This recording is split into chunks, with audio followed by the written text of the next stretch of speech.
دوستانو نن مې تاسو له یو داسې عمل راوړی دی چې یقین وکړه کیدای شي د نن نه مخکې تاسو دا د سره اړو اورېدلی نه اشرف علي تانوي صاحب اعمال قرآني کې ذکر کوي چې په کم کور کې مثال په طور پیریان دي په دې کې اکثر سړی یریږي د ورځې یا د شپې او یا بار بار په دې کې ساوازونه کیږي لوښي کړنګېږي یا کور سړی ناسي سړی په دې کوټه څوک لاړ راغی څوک تللی راغلی نه نو داسې کور کې یا په دې کور کې بار بار په چا باندې پیریان راځي نو دیو دسي چلو کې سورة الفاتحه دی ووایي او د هغې نه وروستو آیت الکرسي دی ووایي او د سورة جن ړمبې 15 آیتونه دا دی ووایي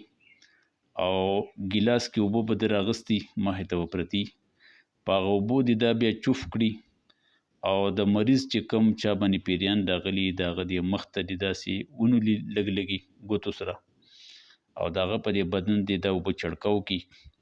او بیا په دې کور کې څه حرکت یې نو دې کور کې دې دیوالونو ته لږې لږې دا دې داسې چړکاو کړي نو انشاءالله دا مریض به هم الله رب العزت ښه کړي او د کور نه به د پیریان چې دی دا هم الله رب العزت خارج کړي او وبوځي